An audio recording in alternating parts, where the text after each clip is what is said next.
Hyvää huomenta. Miehemme maailmalla, Thomas Johansson, Veikka Gustafsson ja Timothy Kopra, he nauttivat ääriolosuhteista. Maailman valloittajat, hyvät herrat, tervetuloa. Timothy on tällä hetkellä Yhdysvalloissa, mutta te edustatte myöskin Timothya täällä. Veikka, minkälainen matka oli vaikkapa sinuun ja itseäsi, kun teitte tätä prosessia kaikki kolme kimpassa? No kiva oli ensinnäkin se, että 2009 vuoden jälkeen niin jollakin tavalla itse vähän tietoisesti halusi ottaa etäisyyttä niin kuin omiin niin kuin Himalajan rimpuiluihin. Ja tämä projekti oli ehkä sitten sellainen, joka palautti ne asiat vähän mieleen. Ja kun pääsi tämän kirjan tekijän Olli Pirhosen kanssa istumaan ja vähän itselleen tämmöisiä niin kuin arkipäiväisiä asioita hänelle selittämään, niin sitten osaltaan huomasi, että tässähän onkin kumminkin jutujuurta aika paljon on tapahtunut, vaikka tässäkin teoksessa niin kuin käsitellään vain yhtä juttua.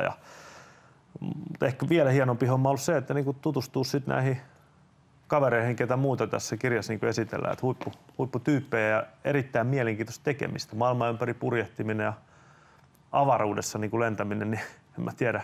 Sen verran vaan pikkupoika, että ne on aika kiinnostavia juttuja. Ja sitten vallottaa kaikki 8-tonniset maailmassa. Thomas, mitä yhtäläisyyksiä näillä kaikilla teoilla on? Mitä lainalaisuuksia?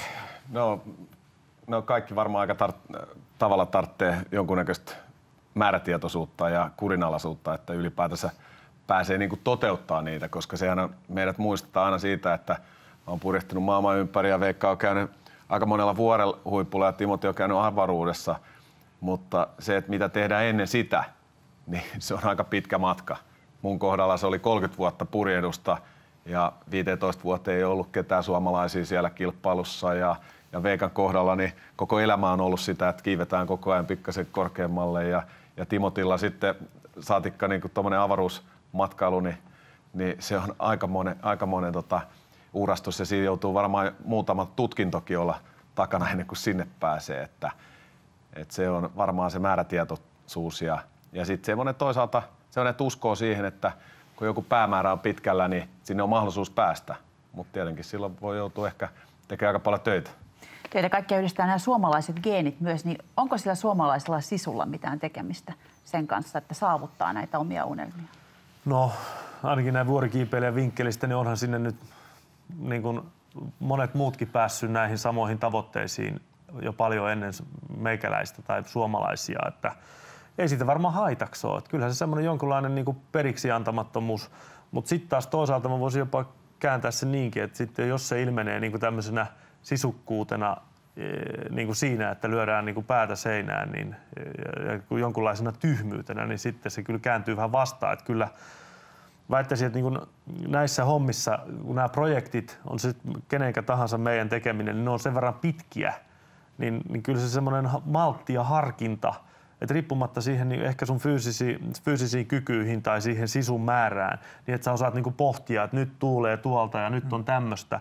Nyt tällainen päätös on oikea, eikä niinku semmoisella vähän niinku sisuun rinnastettavalla ajatuksella, että nyt mennään tosta läpi ja niin siinä tulee niinku noutaja aika nopeasti. Tätä kaikkia yhdistää myöskin se, että olette tekemisissä luonnon kanssa ja ääri-ilmiöiden kanssa. Pystyykö siihen koskaan valmistautumaan tarpeeksi? Ja mikä merkitys on luottamuksella muihin aluksi Thomas? No varmaan tärkein on se, että ensinnäkin on aina valmis siihen, että jotain ennalta arvaamatonta tulee tapahtumaan.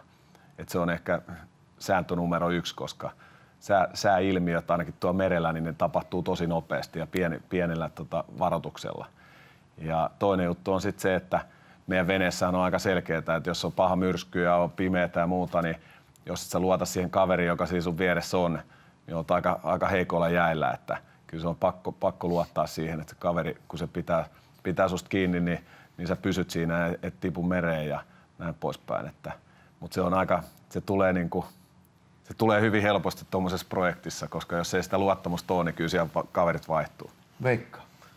No sehän on niin kuin ensiarvoisen tärkeää tämmöisessä hommassa tai oikeastaan välttämätöntä. Ihan samalla lailla kuin kiipeilys välttämätöntä on vaikka köysi tai teltta, niin se luottamus on yksi ihan yhtä olennainen osa.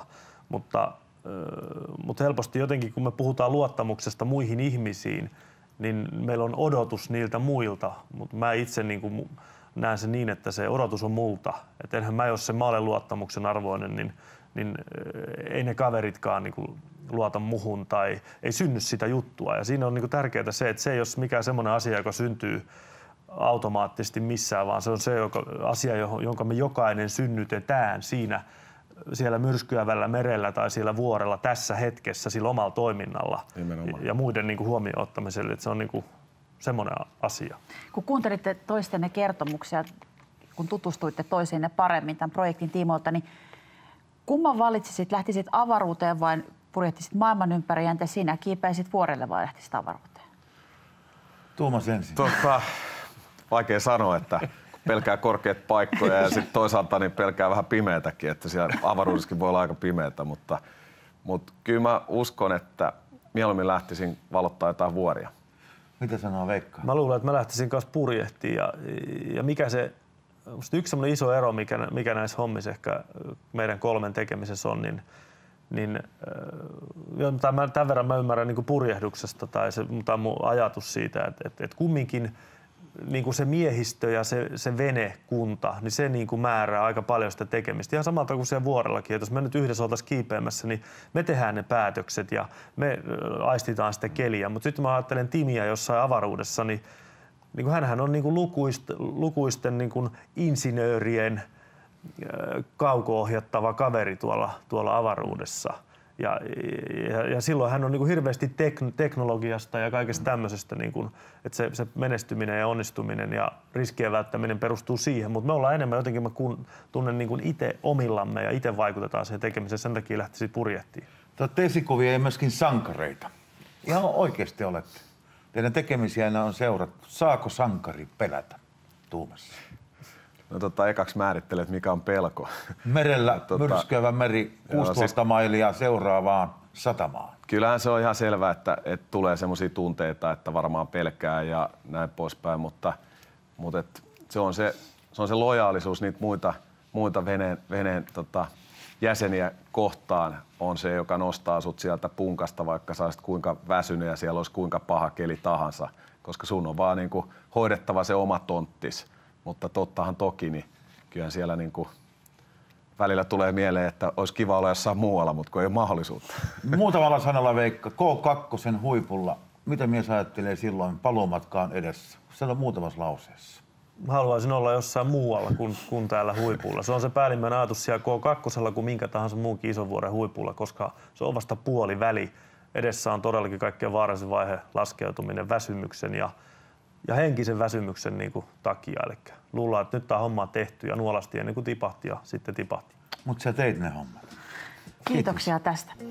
Muutama sana huomisesta. Kevennetään Kiina-ilmiö ja sitten Maarion on studiossa huomisaamuna. Nyt jatkaa Pirjo ja Studio 55 ja siellä aiheena huimaus. Me nähdään aamulla.